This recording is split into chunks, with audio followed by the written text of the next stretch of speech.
it's not on point. Meaning people don't log in immediately? Yeah. Well, no, if they start and we're like doing this, I'm not saying let's do this for 3 minutes, but. Oh, it's a good behind the scenes look. Yeah. Okay, let's make sure I'm not.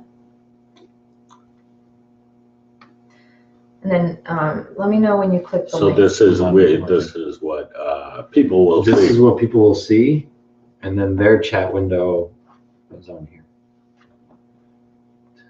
If they have should we have them log in? Well, they would know to log into Google. I would just. No, they don't have to log in. Oh, that's Google. true, because it's a live. If they want to chat, which we're live. Mute, and then I can't hear us here, so we're good. Yeah. They can see us, but they can't hear us. Is what you're No, they can hear us. They can hear us, but we Cool. don't want feedback, so we turn it off here. Yeah, I'm just making sure that it works for the rest of the world. And it'll show us down here, which you'll see 0 viewers right now. And it's a little lag, so just pay attention. But say hi, because somebody might be logging in right now. Hi there. Hi. There. Let's look at this one. The camera's right here. Yeah. Blue. So when you do your thing, that's the one. Are we on 3 cameras or are we on 2 Oh, I cameras? gotta set that. See, look at this one. No, we're good. This is on. Yeah, this that's is what's on. live. It This is. is just for the footage you want to get, but we're good. And I'll wait a few minutes anyway till we see some people. What do you think? What happened? 11 viewers. Look, say hi. Hi, 11 viewers. Cool. Oh, it's growing by the minute. Hi. 13. Look at these people. This is awesome. I'm excited. Am I nerdy to be excited? I'm excited. I'm sorry. You might want to tell them we'll be starting. We'll be starting in just a few moments. I don't know. You don't know me, but hi. You will soon. Oh, somebody must be watching us right now because I'm getting. We can see and hear. Who's that? Thank you. I don't have their phone number, so I don't know. So we good on the cameras? And you're welcome to start if you want to introduce or start the conversation. Yeah, hold on. Let me Whenever you're ready. just hit record.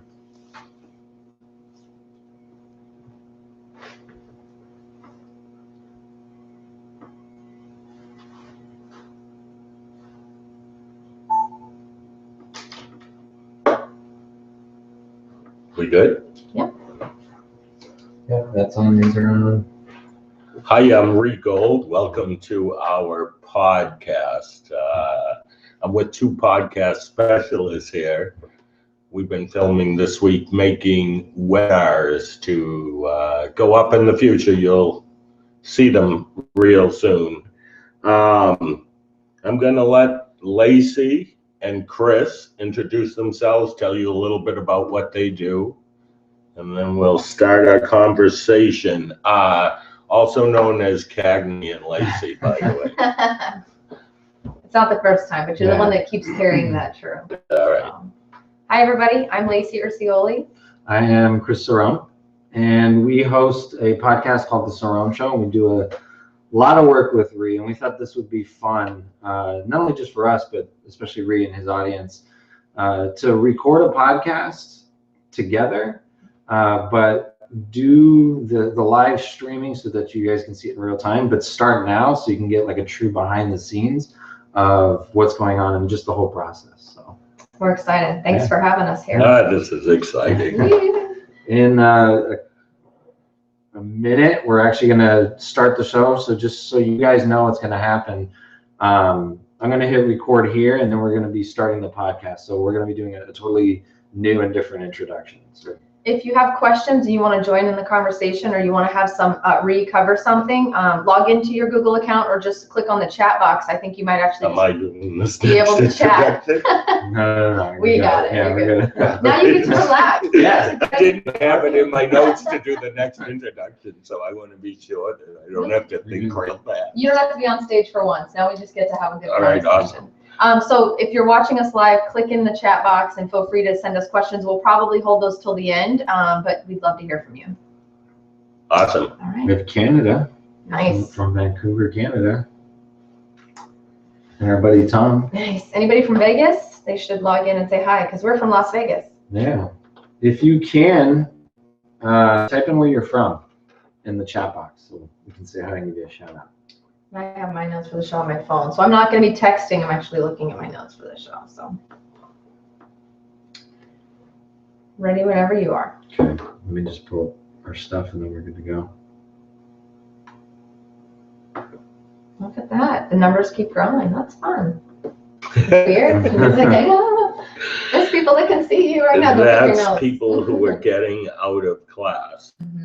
As we on speak. the East Coast, right? And Yeah. on the West Coast, they They're might still be in. They class. might Yeah. still be in. Chris and I host a podcast called The Cerrone Show. So if you want to check out what we do, go to cerroneshow.com, CERRONE show.com, and check out our show. This will also be airing on our website, as well as a post, I don't know, I guess a post of the show after this on all of the Rhee Gold stuff. Good times. All right.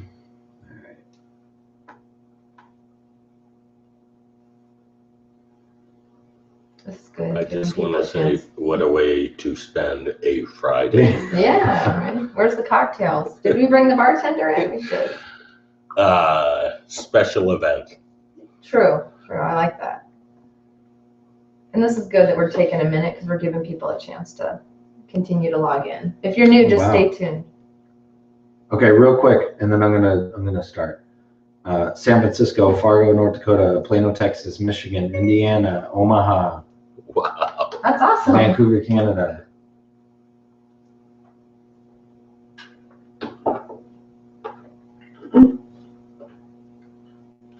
How many drinks do you need to take, Chris? Good Lord, you see this guy?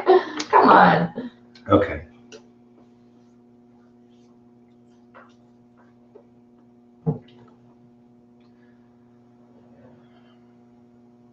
What is it, minute 60? Our intro. Yeah, okay. Ready? You ready? I'm ready. Okay. Showtime.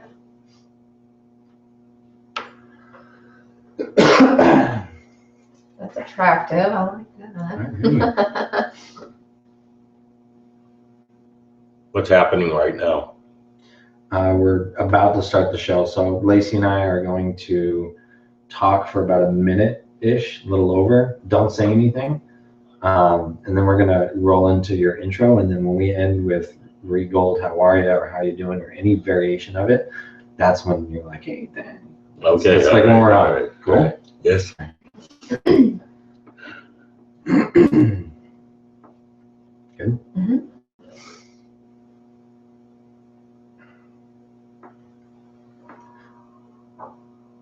Let me just start off by saying that it feels really good to be doing this again. Yeah. It's been some time. A little bit of time. We took a little break.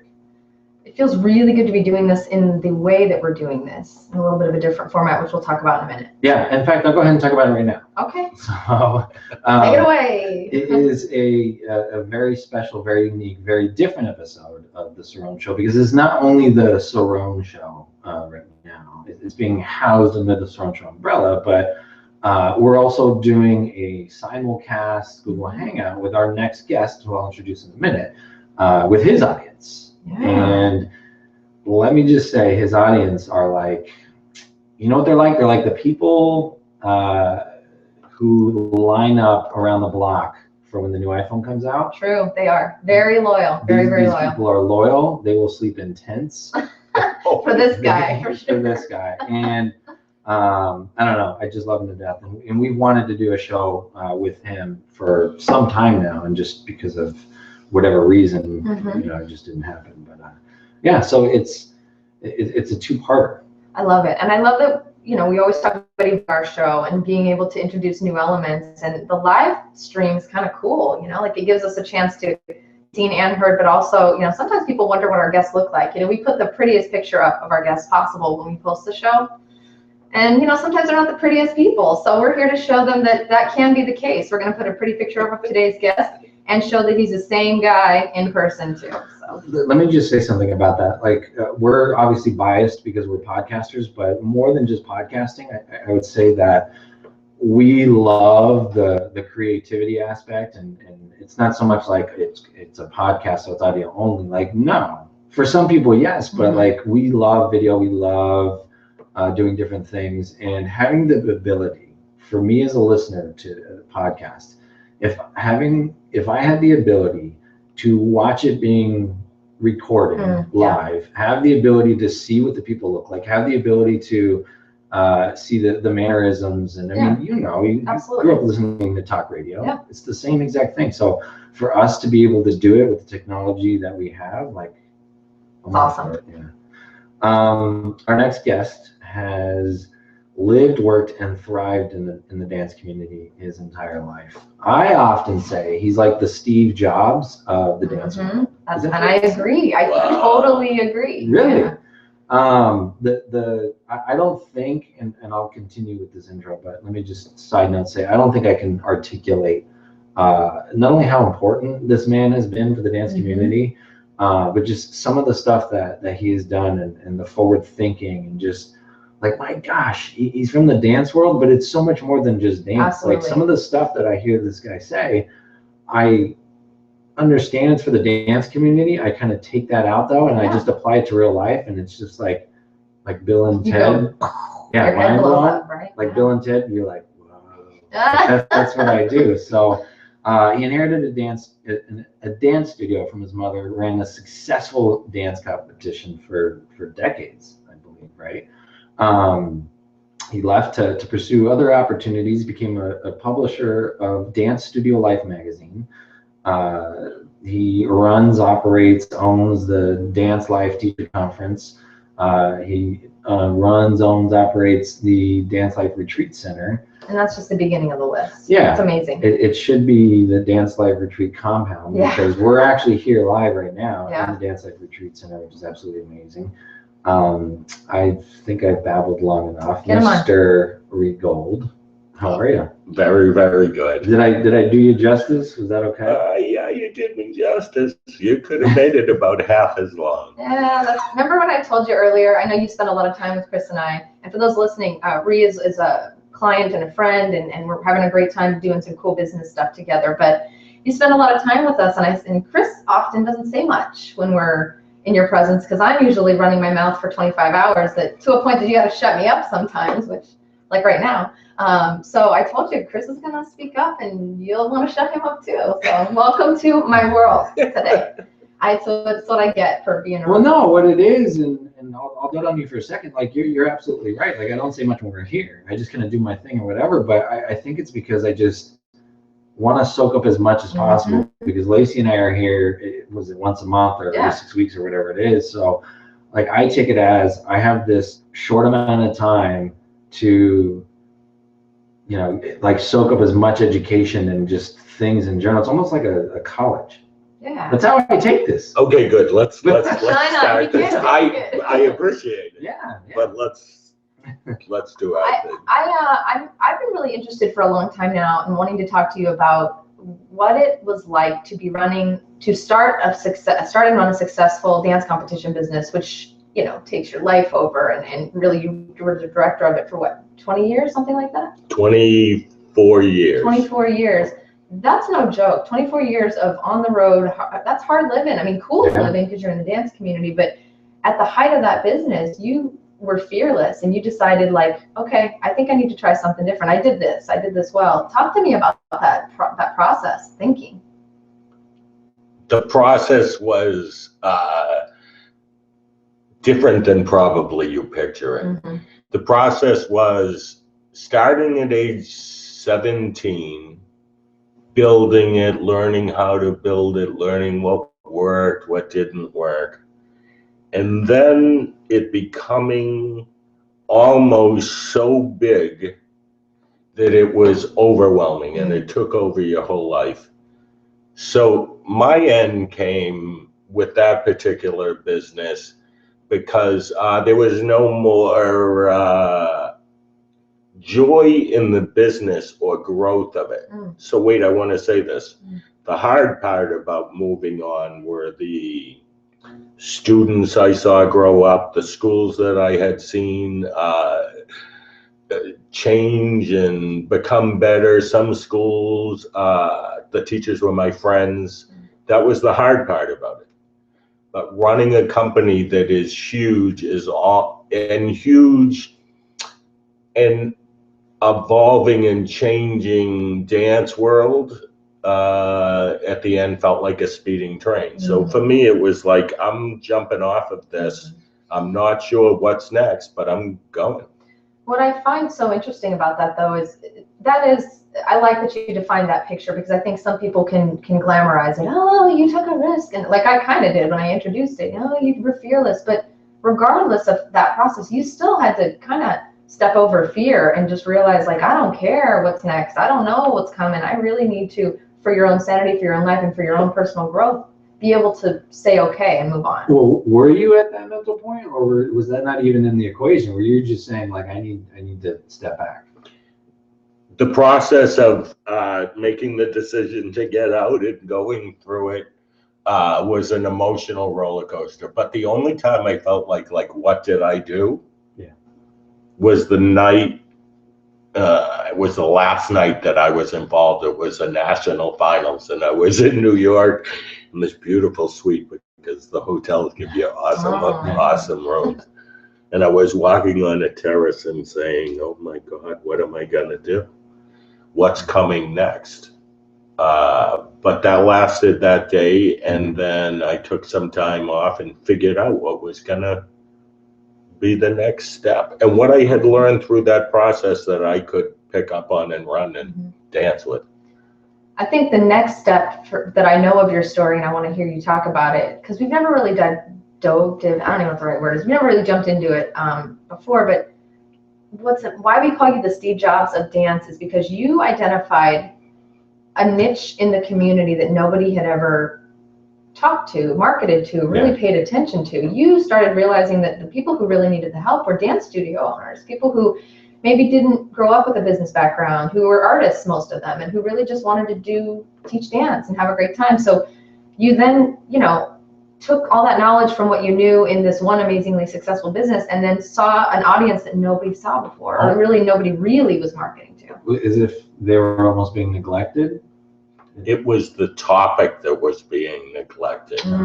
Okay. So this is how I feel. Lots of dance conventions for teachers to take class or their students to take class, but never any place to go discuss how to market better, or to discuss the tough stuff and share that with somebody else who might have a little secret for how they deal with that. And it was a very closed off world to the personal side of the business, very competitive, and not letting somebody know that everything wasn't peachy keen in your business. And if you ask me what inspired me to do what I do, it was dance teachers at the dance competitions coming down at the start of the competition with their music, which was tapes at the time, and saying, "Oh, this is week number 3 of dance competitions to me. I don't know how I'm going to keep doing this. I'm so tired. I'm so burnt out. This kid isn't going to show up. Can you hold this number?" And the joy that I think dance can be wasn't in so many of these teachers' hearts. Yeah. Well, they've been burned out, right? I believe they've been burned out, but I also believe that they thought that they should hide the fact that everything isn't perfect. Yeah, that makes sense, especially in a community of, people who up from the ground up were taught, the person 10 miles away is going to take your to your point, dog eat dog, and very much, keep your doors closed and your smile on, because otherwise, you'll lose your business tomorrow. So I just think it's really, really smart, unique. I don't even know what the right word is, that you saw that opportunity and ran with it full force. Like, didn't even blink twice, it seems. I don't know if that's the truth or not, but it really just feels like you immediately knew it and then jumped on it and stayed with it. You've been doing it for how long now, marketing to that audience? I don't call it necessarily marketing to that audience. Working with that audience. Yeah, working with that audience. speaking to that audience? 20 years, 25 years? Like for me, it just feels like it was kismet, you know, like you were in that community, you grew up in this community, you saw a need, you didn't wait for somebody else to fix it. You just said, well, I know I can do it. Like, what's wrong with me putting my hand out? Am I right? This is what I answer you on that. It's more of, I believe that the path was kind of laid out by the lifetime of experience and the things that happened during those experiences. So it's not, for me, as deep necessarily as that. It's more like this is where this journey was meant to go next. Yeah. You know, this is what I know in my head, and this is what I want to share. Yeah. And this is the mentality and appreciation that I believe the teacher should have for not only the art of dance, but the success of opening a school and owning a school, or even becoming a dance teacher in the first place. That was a dream at one time, and you pulled it off. That's awesome. And here's where I come into this whole thing in terms of the dance, teacher and the struggle and all that is, I think to myself, one, as a parent, right? Like I get the teaching aspect and what it means to see your child, because you talk a lot about the children and the studio and all that. As a parent, I definitely see and can somewhat relate and feel what that may be like. For my boys, it's a different thing that they're into. But I also look at it as not so much the dance studio owner, but somebody who had a passion, that started a business, that cared so much, because when they originally started, they wanted to give back to something that gave so much to them in the beginning. And somewhere along the way, going through the trenches, they've hit enough rocks and twigs and sticks that they just get burnt, and they kind of like forgot why they do it in the first place, and they get wrapped up in either keeping up with the Joneses, or I need to keep up on appearances or whatever. And it's just really cool that you did that, because take out the fact, again, I always say take out dance, because I look at it with a different filter. You can almost go into any industry and do that with any industry. But what I've noticed, and from Lacey and I doing in the show, is there's not a lot of people in other industries talking to talking to the owners of, I don't know, a pizza parlor, right, or a little league coach, something. Like, no one's talking to the people, no one's talking to the teachers, even in public school. Yeah. Excuse me, now I'm getting riled up. No one's talking to even to the teachers and shining a light on them and saying, like, they're the ones that are molding our kids' minds. They're the ones that are molding our kids' passion. They're the ones that we entrust to take under their wing and give them life skills and give them skills, like we were talking earlier when you said the lawyer thing. Like, in my mind, I played baseball my whole life, and certain things that I learned in Little League T-ball helps me to this day. Right. And if you are a solid dance teacher, you know that the impact that you're going to have on the child isn't really about how awesome their technique is going to be. It's really about them thinking back on the years that they spent with you and relating to the lessons that you taught them. And those lessons are things that are like discipline and commitment and all of those things. One of the reasons that I do what I do is because I believe that dance teachers don't always recognize that it's about more than just dancing that's going on in what they do. That goes to every teacher out there. Absolutely. You are looked up to. So that means you have a responsibility. With great strength comes great responsibility. That Spider-Man quote, right? Yeah. There you go. Even Spider-Man knew it, man. I don't know. You're right, though, and that's what's just so. And we'll move off. We do like doting on you a minute, but it's just so exciting for us to to be in the presence of someone who just gets that and just gets it and feels that pouring into that community is going to pour down into the students, and it's a circular effect that everybody will benefit from. So it's awesome. Does it become tough at times in working with dance studio owners from all over the world? Really, does it become tough sometimes for you and kind of getting lost and wrapped up in your own thing and not knowing what advice to give or not knowing what direction to go? Like, are you ever faced with that sometimes? If I can't figure out what advice, and some of that advice still they have to figure out whether that's the best advice for them, or can I ask enough questions of this person that they'll figure it out for themselves. To me, the best seminar, the best circumstance like you asked me about is when I go back and forth with somebody and just ask them the right questions and just keep pounding at the questions. And when I say that, no extra anything, no thought, no opinion, just the answer. Yeah.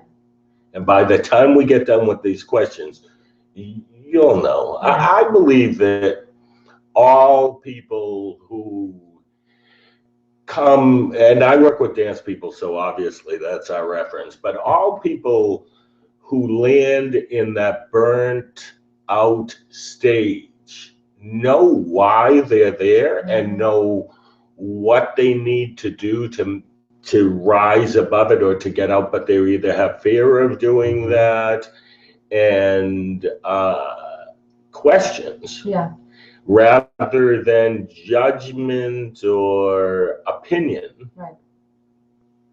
Makes a big difference. Yeah, it really is asking the right questions. In any situation, it's asking either the person or yourself the right questions. That's great advice. It's almost like a small business owner, and since we're on the topic of dance studio, it's almost like a child.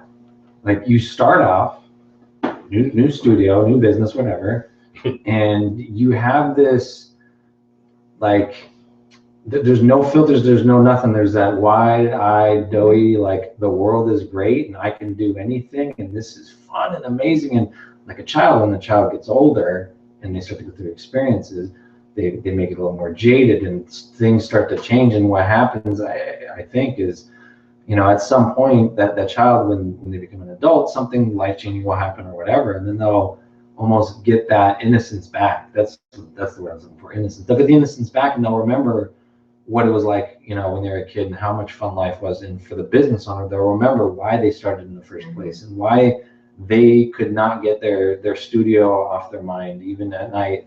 Like they'll be working on something, and when they started, it was just, they could have done it forever, versus now they're like, it becomes a chore. It becomes a chore, and they're, mother effing everybody. So, I was just thinking about, it's almost like, nice. I didn't say it. You didn't say it. No, you didn't, and thank you very much for not doing that.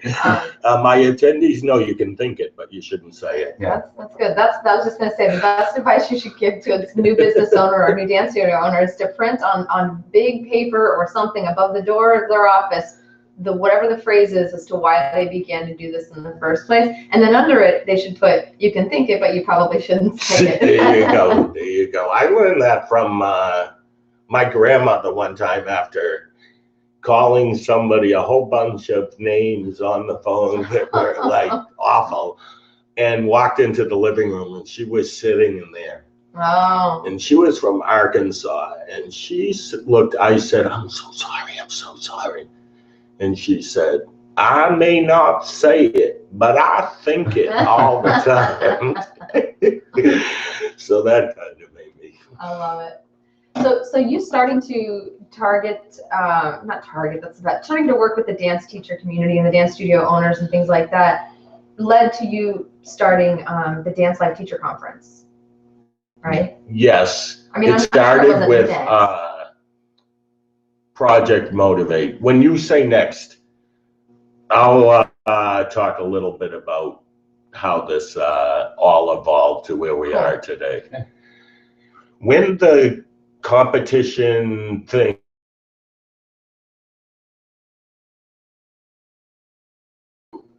The first thing that I did was called an employee that had worked for the American Dance Awards. And I said, do you want a part-time job? And she said, what are we going to do? And I said, I have no idea. But I wanted somebody to work with, somebody to make phone calls, whatever. I used to call her Della, and she called me Perry. So if you know what the Perry Mason series, then that's what we used to do. And she was in one room and I was in the other. And we just yelled because we didn't have that intercom thing. And we worked at folding tables because when I sold the company, I sold everything associated with it. So really it was empty rooms. To walk in to this, what was once a bustling place, and see just rugs and empty rooms, and actually how beat up those rooms were. That was an interesting thing. But anyway, so I created these handbooks for dance teachers, and the handbooks went off really, really well. Okay, nobody had ever done that. And like literally handbooks. Handbooks, they're simply a Word document, but it's a handbook that a dance school owner can give to parents so that they better understand what the dance education process, or a recital handbook, or the faculty and staff handbook. Cool. And that tools for their business. Tools for their business. Cool. And based on, what I had learned through the competition business. I always liked to write. So the handbooks took off. I published a book, The Complete Guide to Teaching Dance, and that took off. So that kind of encouraged me when it came to the business. Was there a need for this? I at the same time started Project Motivate with my business partner in the dance competition. I had taken in a business partner towards the end, and it was called Project Motivate. So Project Motivate was a business and motivational seminar for dance teachers. And know that people said, oh, that's never going to work, because if you get a group of dance teachers together in the same room, they're not going to talk in front of each other. They're too competitive with each other. And I got to be honest and say that I almost went with that fear.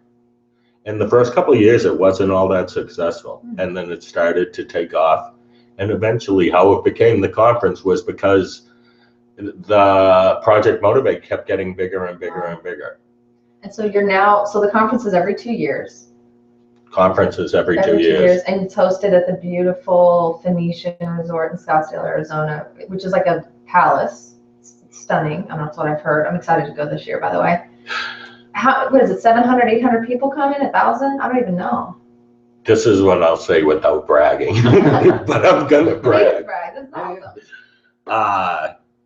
We are at 600 attendees right now, 601 the last time I heard, but that was yesterday. So that I actually have an update. Do you want an update? Yeah, I'll take an We're at update. 603.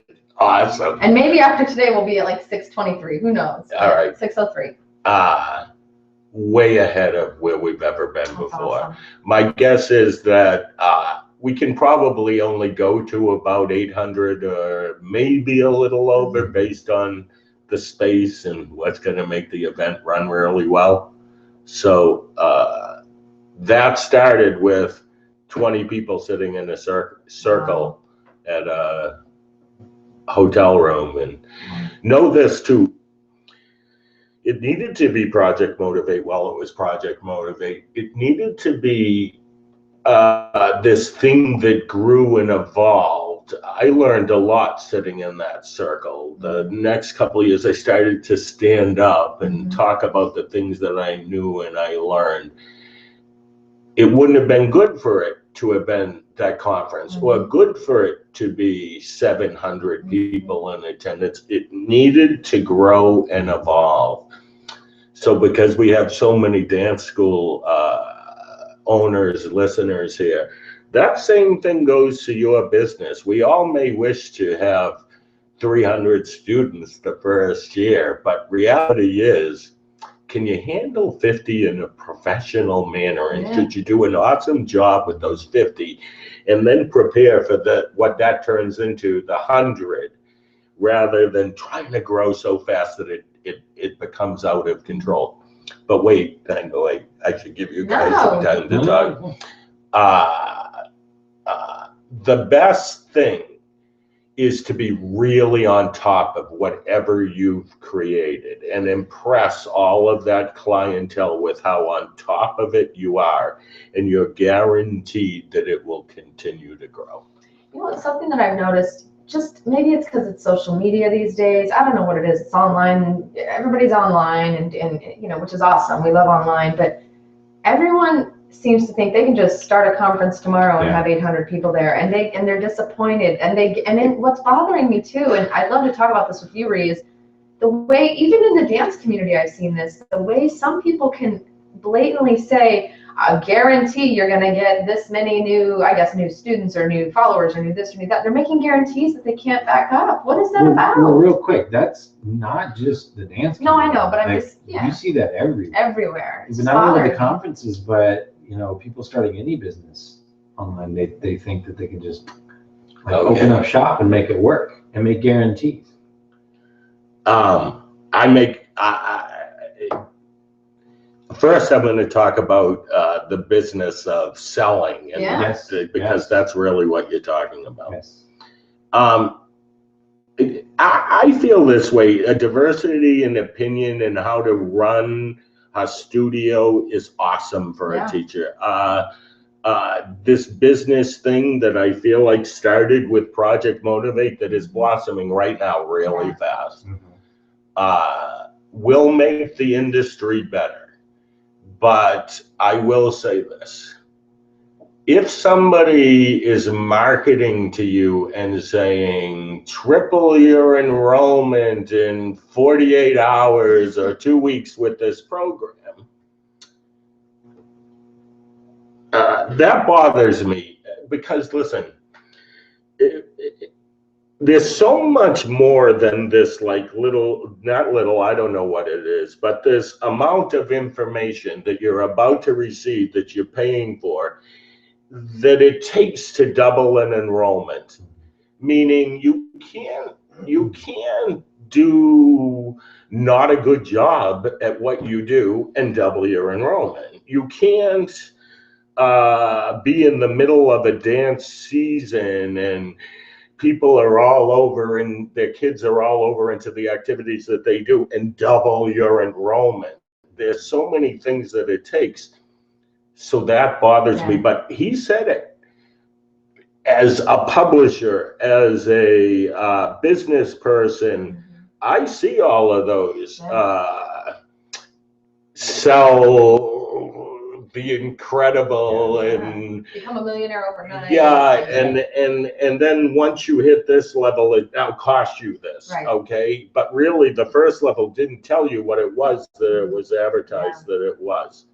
So I think it's a new industry. I feel proud to, I don't know if anybody was at it before I was at it, but I feel proud to be that person.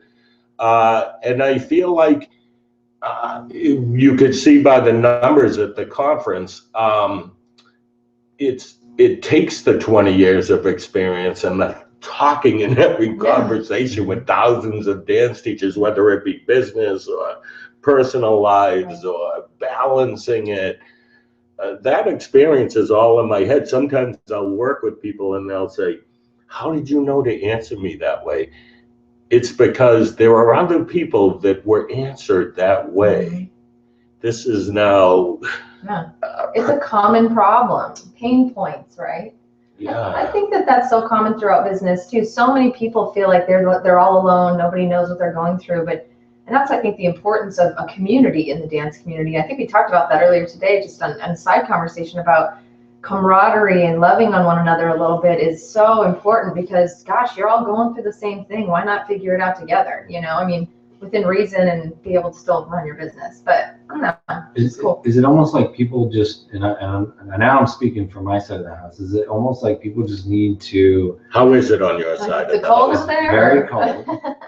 I got some Diet Pepsi if you want some. It's almost like just get over yourself. Don't worry about anybody finger pointing. Don't worry about anybody judging. Like at the end of the day, like you have to live with yourself and you need help or you need this or whatever it is. And the only thing standing in your way is yourself. Is it like that in the dance industry? And now I'm like posing this to both of you.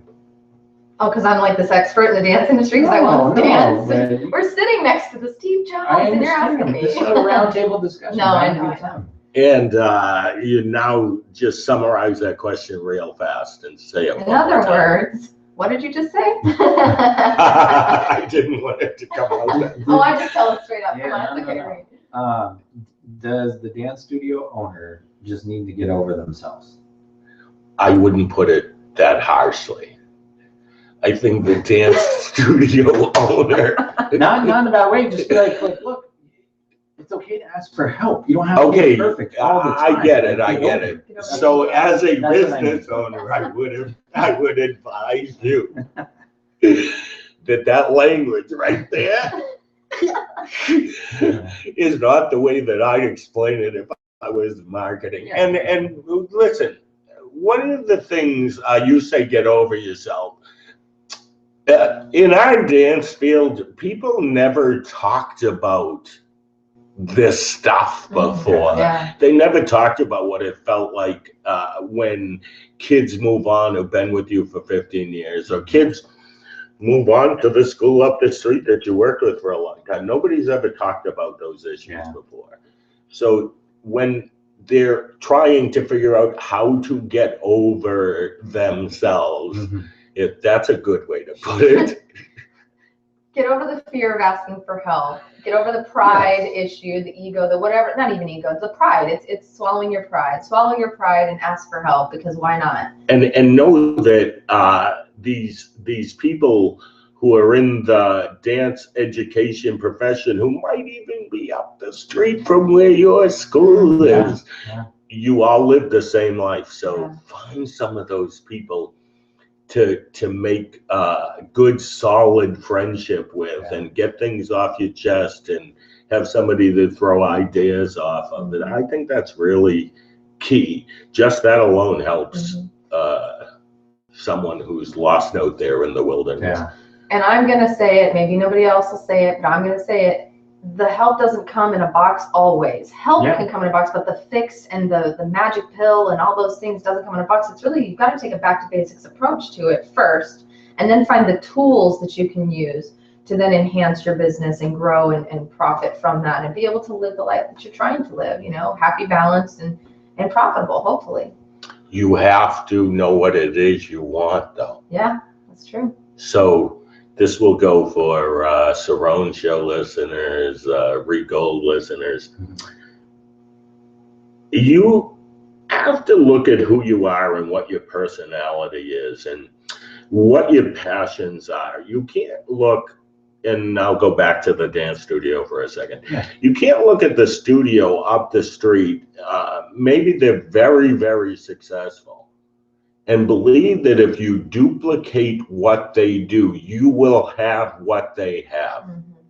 Because what they do doesn't fit the personality of who you are and what your business is. So I see a lot of people who go into businesses. It could be a restaurant business, it could be the dance business, that look to someone else as the model. And great. I say the more models that you can look at, the more awesome that is. But then you create your own model, because you like this thing that this person does. You like this thing that this person does. You like this thing that this person does. Plus you could add your thing to this and your thing to that. So now you have this totally unique thing that you're offering potential clientele. I think it's really, really important to know that your success is based on the unique you, the unique leader of this concept and idea. Okay, yeah. I'll buy that all day long. That sounds amazing. Did you just tell me you just kind of sent me a little side message here. Is there a ton of Twitter chats? Oh yeah, there's a or ton not Twitter, Facebook chats? there's a ton of YouTube I chatter can't, going on. whatever forum we're Which using. we will get to, so please carry on and continue down here if you're in the YouTube chat. I just want to make sure people know they can send us Let me comments. just see what that looks like. And we are paying attention. While she's pulling that up though, what I kind of get out of that, and it sounds like to the right. Here we go. It sounds like, and I think Lacey and I say this on the show all the time, is it's okay to be inspired by others. It's okay to not copy, but like, you know, get little tips and tricks from anything. But unless you have your own spin, your own take, your own DNA woven into your thing, it's not going to be its true authentic self. It's not going to be what it's meant to be. And not to say what it'll always fall flat, but the journey and the road is going to be a lot different. I want to say this in regards to what you said. Not everybody falls flat because maybe they figured out a little bit about what it is as they've gone through this process and tried to emulate somebody, what part of it they don't like. And that was their landing or their starting point. But a couple of years into it, they come to the realization that, wow, I'm gonna run this the way that I want. This takes me somewhere that I like to talk about real fast with the studio owners, and maybe even the other business people that are listening. You create something that has your stamp on it, your personality on it. Then you create policies on how you want to run it, how you achieve your philosophy, how you achieve your goals for your business.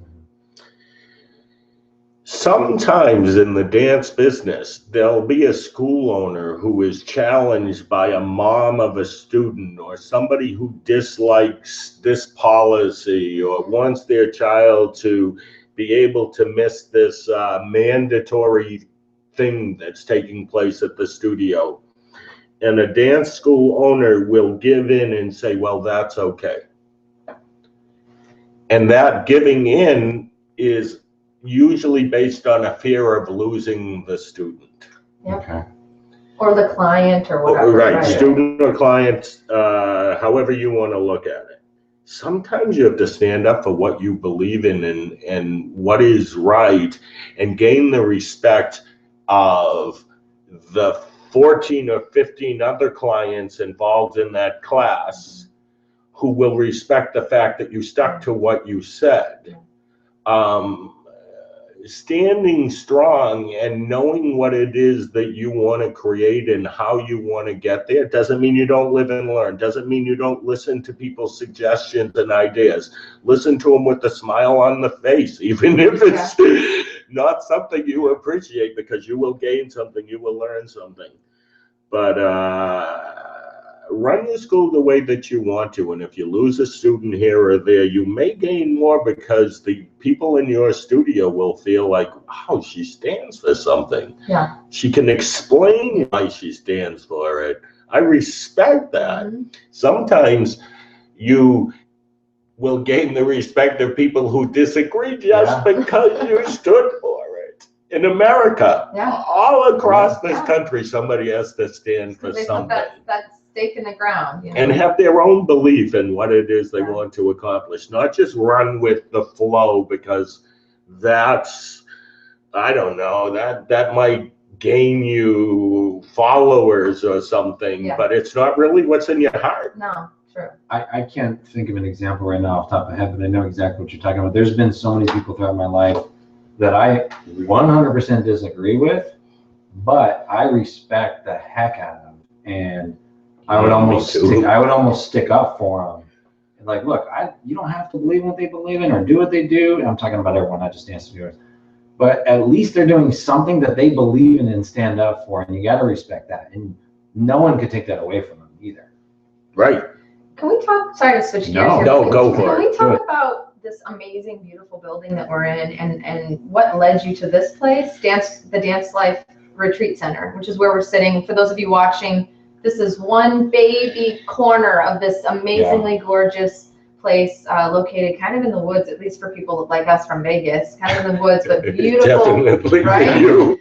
It snows up here. We're not used to that, but right outside of Boston, about 45 minutes outside of Boston, beautiful, beautiful, kind of like a compound that you built here that you welcome dance studio owners and dance teachers into every year. Yeah. And it's what we're on year 2 now, right? Year 3? 2012 was the first Wow. year that we started seminars, summer of 2012. Wow. The retreat center, honestly and truly, is a dream come true. From day number 1 of doing these seminars, I could always picture, we started with Project Motivate, was really small with 20 people. Wow. Mm-hmm. So I could always picture that intimate atmosphere and a place that people came to. Mm-hmm. And maybe 2 or 3 times over a 15-year period, I'd find a location or a piece of land, or I liked this place that I found on Cape Cod that had like 12 cabins and a cool. house in the center. So I could picture that as the meeting rooms, and then people staying in the cabins and having campfires. Wow. And I thought that would be cool, but each time it fell through. I'm a mile away from a home that I lived in for 17 years and had no idea that this land was here. Wow. Or anything. So one day I was driving through, saw the for sale sign, and it was a dilapidated log mansion. Mm-hmm. Almost. It was owned by the Balfour family that made school class rings. Wow, cool. And there's 200 acres over there. I'm on like 6 acres here. Renovated it. We were at 35 attendees a seminar. Wow. So real intimate. Totally intimate. We feed them. Yeah. They come at 8 o'clock in the morning, go home at 9 o'clock. Sometimes we run a little late. And I've seen life-changing things happen. We've had great guests here, from Bruce Marks from the Boston Ballet, Ronnie Mahler, who is your friend, to Gio Hubella. One of the things about the retreat center is I'm open to all dance. Yeah. I'm open to all dance. I'm open to teaching people about dance that they might not know about. Yeah. And I'm into getting into the deep things that I think the heart has a lot to do with your success, and getting and digging deep into the heart of somebody. I'm going to repeat that. That's a really powerful statement. The heart has a lot to do with their success. Is that what you said? I can't remember what I said. I think that's what you just said. Well, here's what I'll tell you. When you said it hit me in the heart, so it must have meant something. It was something very similar to that. For those that are listening, Saron Show listeners or Rhee Gold listeners, if you haven't had a chance to visit this place, let me just say, Rhee is not someone who does. Rhee says what he does and does what he needs. I don't know what I'm trying to say. He stands for what he's telling you, and that he's inviting people into his home. I mean, this is his home. You live here. This is your everyday life, and you're inviting 30 to 40 strangers, of course, from the dance community. So it's really not strangers, but into your home so that you can pour into them and create a better community and heal some of them in the process. Not that you're like a healer or whatever, but it's just so really, really cool and really touching for me to see someone who is so dedicated to their craft and their business and a community that needs them, that you're even willing to open the doors to your own home on a regular basis. No problem. Like, I don't know about you. I have people come and stay at my house all the time because I live in Vegas and everybody wants to come to Vegas, but sometimes I don't, and I just shut the door. What's so funny is I never really thought of it that way.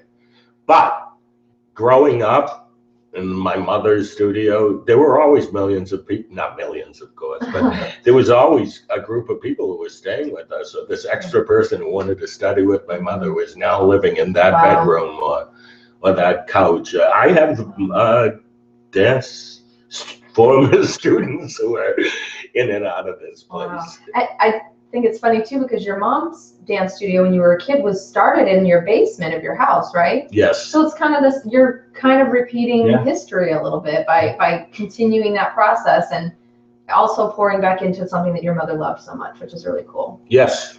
I would love to get into stories of your mother, but I don't know that today's the day, but I'd love to invite you back to do that, because I think that there are some really amazing moments that you've shared with someone who seriously had an impact not only on the dance community, but on your life. And thanks to her, you're living on this dream and carrying that on. So I'll say thank you for her. I never met her, but I wish I did.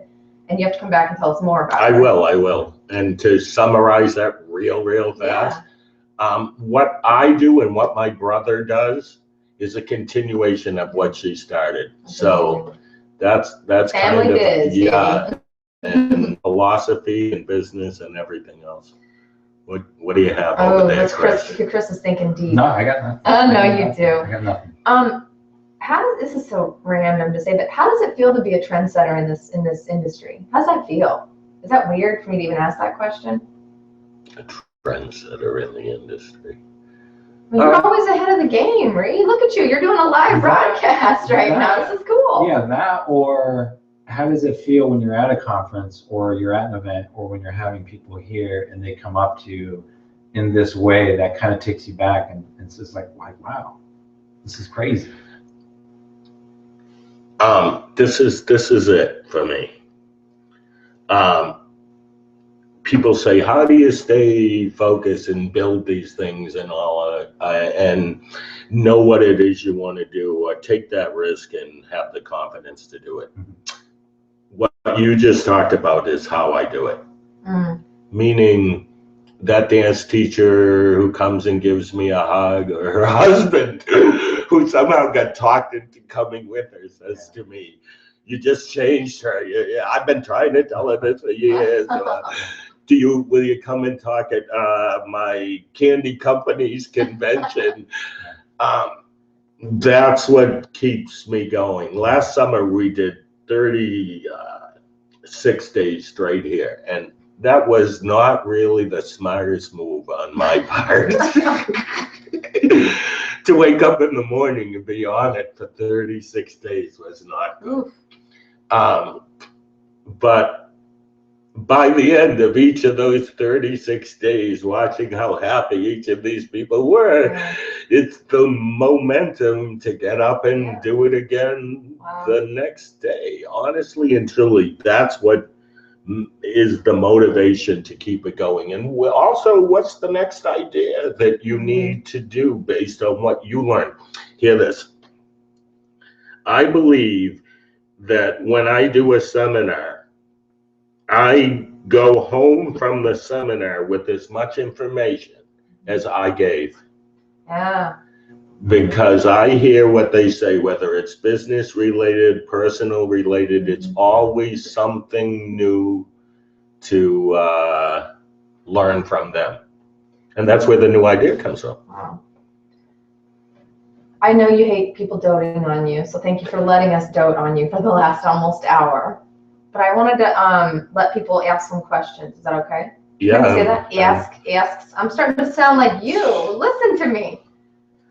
There's been quite a bit of chatter in the YouTube window here, and I wanted to ask you, Linda, question for Rhee. What are the most common traits you see in successful studio owners, or what do you think are the essential traits? I know this is going to sound so simple.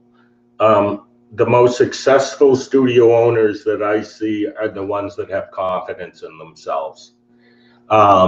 They have made a decision to go for this. They give it the time that it takes to be a success. Know that when you made a choice to open a dance studio, the class, the teaching, the kids are only a part of it. That in order to be a real success, you have to dedicate time to that business. Then you become confident because you tried this new thing, or you created this new ad, or you hired this new teacher and it works. So each time you do something like that, you're creating more confidence, which makes you a stronger business person. I want to say something more about that. You can't become so obsessed that it's dance either, okay? Even though that's who I am. Do as I say, not as I do. Yeah, exactly. Because most dance teachers, they have families and they have people that rely on them and need their attention. Mm-hmm. So I always say, you got to balance it. You got to take that day off. You got to maybe, once your school gets bigger, know that you don't teach on Fridays anymore, so that you can go with your kids to wherever they need to go, that it's okay to do that. And the confident studio owners that I know have come to that point. Mm-hmm. And wait, one more thing. They're not afraid to pull their new car up in front of their studio anymore, because they've worked so hard that if anybody makes a comment about that new car, especially a parent, they're so confident that they've worked hard enough to earn the money to buy that car that that question doesn't bother them anymore.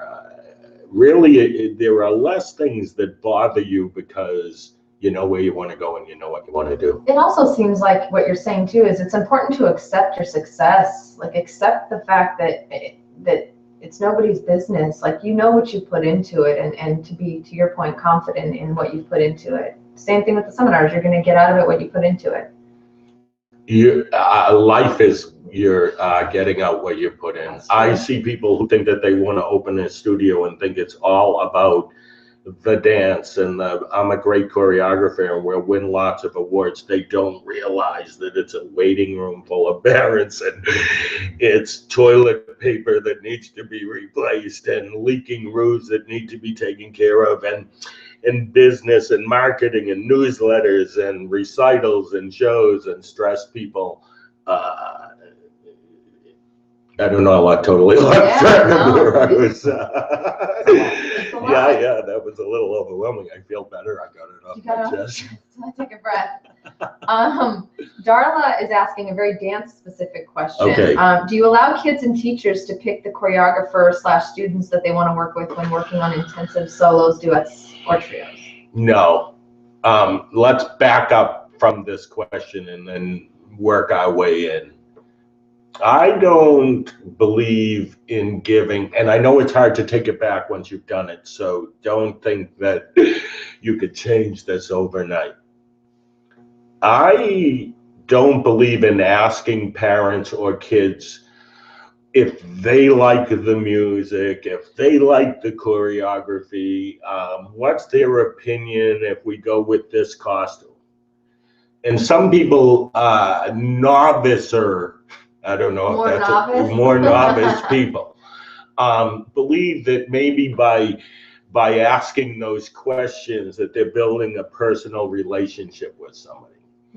But I've been at this 30 years and I just choreographed Chris's solo. I can imagine you'd be Very happy. where you're doing spins. Oh, yeah, Spins? spinning The things. spinny thing. Well, wait, that's a good thing. Yeah. If a parent says, I would like my daughter to do one of those spinny things where her leg goes out and she twirls a whole lot, you can't give her that forte turn that you didn't know the name of, because and think that the mom knows what she's talking about asking for it because she called it a spinny thing. And there are dance teachers who say, well, would you like this in there, or what's not in there, what would you like? Oh no, I'm only giving you what you look good doing.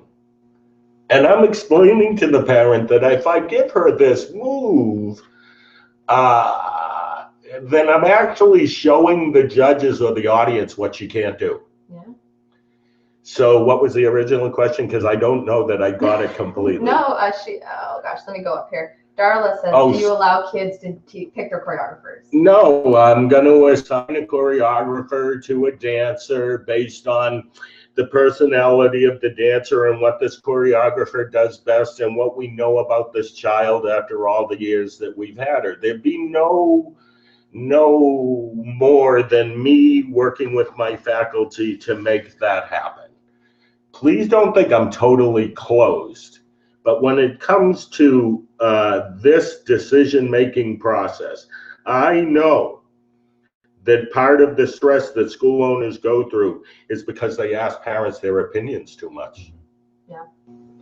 That can go for any normal business owner too, like letting too many opinions letting too many cooks enter the kitchen, too many opinions infiltrate the real reason that you're even doing it. So it applies everywhere, but I love that she asked that. Real quick, because we do have a Cerrone Show audience listening to it. I It's know. kind of like. Oh, this is the analogy king, Mr. Chris Cerrone. I'm spinning. open for a good analogy. Yeah. It's kind of like baseball. And I think of baseball because I'm walking around the Boston area with my hat and everyone's just losing their mind. Trust me. But it's kind of like, I'm a little afraid of that for the Boston people. It's But you kinda know, like- I don't judge. the Red Sox or the Yankees asking the fans and having the fans saying what they want, and then the Yankees or the Red Sox listening. Like, it doesn't work like that. Like, these people with these organizations, they're there for a reason. Yeah. They're professionals. They know what's best for the players and for the team. So let them do their job and sit back and watch. Yeah. And be excited and root for your team Yeah, and support absolutely. the heck out of them, but let them do their job. Yeah. You know, so. I agree. And it's just as bad in sports and other places. Oh, and, yeah. You know. I just want to say, I'm watching the YouTube comments in this live feed that we're doing, and I'm once again reminded of how powerful and how amazing the dance community is, because there's been a lot of people posting questions and the community's answering it. Yeah. They're not even waiting for you to I answer. love that. It's amazing. You're like, I love that. No, it's just really And incredible. wait on that. That is why what I say to me seems so clear. Yeah, absolutely. Because nobody knows it better. Sometimes I'll sit in a room and just let them go back, and somebody will ask me a question and I'll look and say, well, what's your opinion, ladies or gentlemen, on this? And then I learn something from That's it. awesome. This may have been answered by the group, but I thought it was an interesting question. Chrissy says, you mentioned sticking to your principles and rules, but how do you handle bad reviews from disgruntled parents?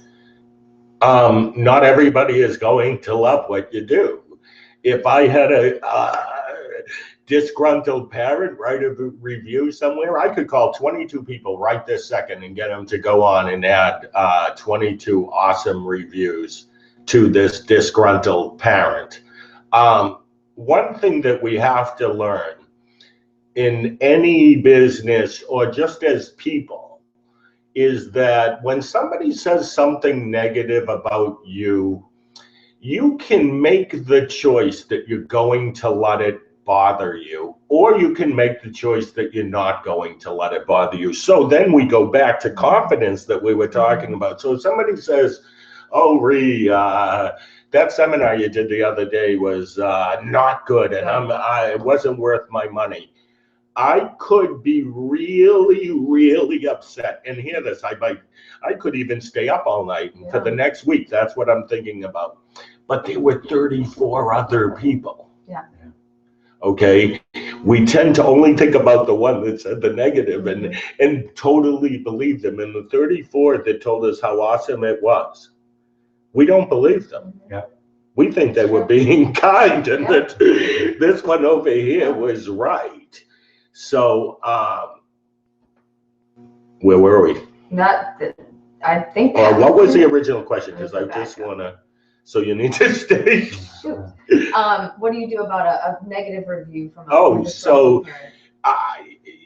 I would just move on and be completely positive. Know that if somebody says something negative about you, you don't have to automatically react to it. You have to be the opposite of what they said about you. I'm looking straight into the camera when I say this.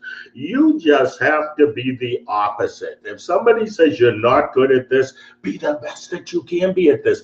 Because all those people who saw that will know that's not true, and that's a piece of crapola. Yeah.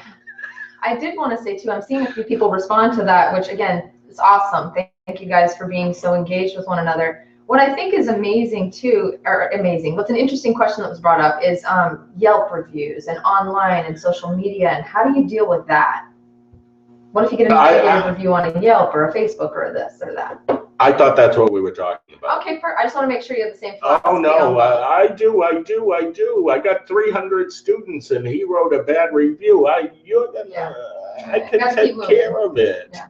Yeah. And some people are angry all the time. Yeah, that's true. That mom who comes into this, I say this to teachers all the time, that mom who came into the studio and is yelling at you at that moment in time, she's yelling at you because she dropped the meatloaf and she doesn't know what she's going to feed her kids. And you're the first person that she saw after that happened. And sometimes you might find yourself in the same situation. Yeah. Okay, so where are we? I think we have, there's been a couple other questions, but there's one really good one. And I did just want to say, for Saron Show audience members, keep listening, because anything and everything Rhee is saying applies to everyday business. Do what I do. Take dance out of it. out and just apply it to life, apply it to anything that you're currently working on. Yeah. I mean, you guys should see how much Chris has grown just by sitting around this man every Really, other like 4 inches. I want to answer this question This is that the I'm one looking at. Yeah, this is the one I was going to No, mention. wait, I want to go to this one. Okay. This is from Leslie, and it says, Canadian dance competitions release the high scores online for anyone to view. But I thought the question... It's answering a question above here from Judy saying, do you have any thoughts on releasing those scores to parents or students? When I was a kid, I saw that run by. When I was a kid, they posted all the scores on the wall for everybody, parents, kids, teachers, to say they were handwritten scores. They were posted on the wall and everybody saw them. I want to say something about this because I know that their own people may not understand this, but I know my people who are listening do. What is our fear of not being perfect? What is our fear if this kid scores an 85 and this one scored a 95? Do we all have to be awesome all the time? And it couldn't be that he's going through a learning process. And that school up the street has a kid who's getting an 85 too. I think we get stressed out and freak out over these kind of things. And here's one more thing on that topic. I hear people say the judges critique when they go to a dance competition, they shouldn't say anything negative to the kid, and negative probably isn't the right word, but that it all should be positive comments. No. You paid $800 for your kids to do that 3-minute number on stage. Take a comment that's going to make them better. Don't be embarrassed for your kids to hear that the guy says the choreography in that right-hand corner should be this or that. We can only grow and learn by the critique. I think we just need to take a step back when it comes to you're worried about somebody seeing a score or you're worried about what you want. Take a step back and know that everybody doesn't have to win. That is an issue with that. One day we'll do this totally on that subject. Awesome. I kind of went off there, but. No, that's. And that doesn't mean that I don't think that's a legitimate question. I'm just telling you that there are more important things that we should be worried about, that it's our own embarrassment as a parent or a teacher, and the kids aren't. Okay, where are we? I had a couple of fun questions that weren't dance related. I'm good with that. I hope the audience likes these. Couple quick ones. Superman or Spider-Man? Superman. Why? Not that I don't like Spider-Man.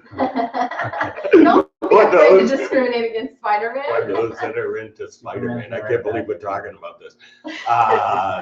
Superman, more familiar with him. I remember the original one growing up. What is one of the most proud moments that you can recall from your life or your career? Couple.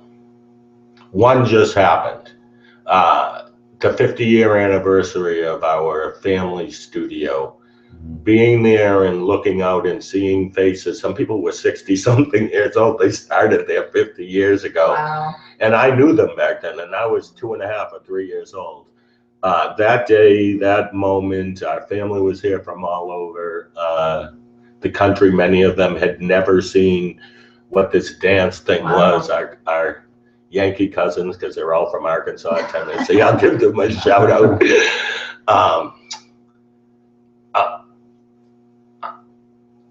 I think when I do a conference and I walk out of this stage and I look out and I see those 700 people and they're all energized and we're all ready to go and start this 4-day event, that each time that happens, it's huge for me. It's a huge charge. The absolute moment that kind of changed my life and gave me a lot of confidence was, believe it or not, a dance competition. When I was 20, maybe 21, I decided that I was going to enter myself into this competition called Mr. Dance of America, run by Dance Masters of America. And I did it on my own. I didn't tell my mother. I just filled out the form. I was a member. I had become a member. I filled out the form, sent it, locked myself in the studio, choreographed my own piece to We Are the Champions, which was contemporary at the time. Nobody had done anything like that. And worked my butt off and won. And I had locked myself in the studio every single night and done everything that I thought was the right thing to do. And that was the beginning of knowing that you had to work your, excuse my language, but what time is it? Late. You had to work your ass off for what you wanted. And from that point on, I had no problem doing it. Yeah. You got to stay up all night if you have to. You say that to us all the time, and agree that philosophy works anywhere and in any business, no matter what you do. Do you have any regrets? Yes, but I tell people not to have any regrets. Yeah. But no, if you ask me what my regret would be that I didn't go to college. And because I look now and I see what knowledge I have and what I've gained I apply this dance thing to personal life. And I see what's going on out there in the world, and I think I would have got into the political arena had I done things differently. But I'm sort of there now in the dance world, I guess. I was actually, one of my questions was, if you weren't doing this, what would you be doing? So that's the answer, really, is somewhere knee deep in politics, huh? Or a hermit in the woods with a long beard, enjoying. The Hobbit. Yeah. That's awesome. That's awesome. I love that it's such an extreme too. I'd either be this, suited up and ready to go for the politics, or I'd be a hermit in the woods that lives in sandals. Or Howard Hughes, yeah. Yeah, I wouldn't be quite as extreme as him, but yes, I would. I get how you can lock yourself up in this world and really be choosy about surrounding yourself with people that are going to make you happy. If I've one more piece of advice, are we over here? No, you can go as long as you want. I lost it. The "are we overtime" threw me off. If it comes back, jump in. All right, go ahead. This is kind of a not silly question, but I'm sure you've heard it asked elsewhere, but it's one of my favorites because it really kind of pulls the veil back on your interests and your mindset. If you could have dinner or drinks with 3 people, who would they be? Number one, absolutely, Abraham Lincoln. Nice. I knew that one. I knew that was coming too. You did? Yeah, well, just because we talk about it.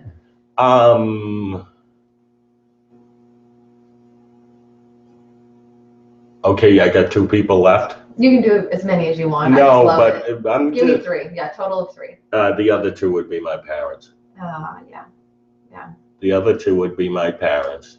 I want to know so much that I didn't ask about, and telling them, sharing with them all of this cool stuff that has happened after they're gone. I know they're watching. Yeah, they are. But so I picked all these people who aren't here anymore. Maybe that's not a good thing. I'd love to hang out with Obama for a day. Like but following let's him not go around or there. be drinking. I mean, what do you? No, I don't want to. I wouldn't, if I was drinking with him, I'm not admitting that on this show. Got it. I'm a mental leader Gotcha. teacher. Gotta be, you can think it, but you don't have to say it, right? Yeah, there you go. Any final, I didn't mean to take over the show, Chris. I just am really loving it. Q&A happened, and I said, I'm good. Let me just listen. Any final pieces of advice or words for our audience, Surround Show and Rhee Gold audience, dance or not dance? I'd love to, if you have anything, to hear it. Because I'm sure anyone listening or anybody watching can tell why we don't care that we went over an hour in talking to you. We don't care that, that we're not really talking about everything dance. It's just, you're just such a inspirational guy in general, and it's cool to hear what comes out of your mouth. Enjoy it. I say enjoy the journey. I don't want to be repeating myself, but everyday things are happening, whether it's business or personal life, that we could appreciate and that we could learn from. And if we notice that and we act on it and we're aware of it, this can be and is a totally enjoyable experience. Be open to change, be open to evolution. This may be in the business world of the Surround Show people as well. Everything is changing and evolving really, really fast. Don't get mad and say, that's no good. Jump on board and figure out how you can use it to the best of your ability and make yourself better from it. Less stress. I think that is a choice. We wake up in the morning and it's in our mind whether it's going to be a good day or a bad day. And when something happens in the middle of our day, it's also in our mind whether or not we're going to let that freak us out or whether or not we're going to let it go and not make it a priority. Awesome. That's how I feel. I That's want to do this again. Oh, good, because someone just asked, are you going to be doing them again? The answer is yes, and we'll be releasing more information soon. Yeah, I want to do it. These guys are from Las Vegas, so when we do this again, we might have somebody in Las Vegas, somebody in Massachusetts. Maybe I'll bring in some guests. Yeah, this will be fun. I'll say this for your audience specifically. We are doing a lot of fun and creative things together, and for example, right now, tonight, Friday night, and we're doing a podcast and a live stream. Not everybody would consider this the most exciting thing to do on a Friday night, but I'm confident that I had a good night. I know I had fun. And I don't care whatever they think. And that was my final question was, did you have fun? I did it. Good. I had a blast. That means we get to do it again. You enjoyed the journey. I enjoyed the journey. Go to danceliferetreat.com for our audience. Please go check that out. dancestudiolife.com to check out the magazine and everything that he's doing over there. Rheegold.com is like the main hub. Yeah, you can find anything and everything out. Yeah. Mm-hmm. And Dance Life Teacher Conference.com, right? DanceLifeConference.com. DanceLifeConference.com. For those of you listening, if you haven't registered and you want to get in there, it's filling up fast. Let me say something real quick about what you guys are talking about. If you're new to what this philosophy is, or you're trying to figure out what you'd like to do, if you'd like to come to a seminar, come join us at the Retreat Center, because we can deal more personally, I feel. Yeah. And we have 3 events going on this summer, so check them out at danceliferetreat.com. What is that URL? Let's make it very easy. Go to rheegold.com. It's like the mothership, and all the URLs that we talked about are actually on that page. Yeah. The retreat center, the store, the conference, it's all on rheegold.com. If you're on social media, which I hope you are, find him, say hello, especially if you're a Surround Show listener. He's at Rhee Gold for everything, actually. Twitter, Instagram. Yeah. I'm seeing your messages, you guys. Look at Tom. Tom from the magazine is helping us moderate over here. Do you see this?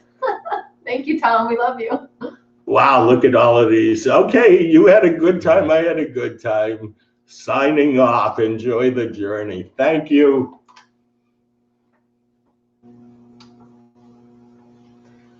And you guys are still watching us live. We're not recording anymore, but we're going to be saying goodbye here in just a moment.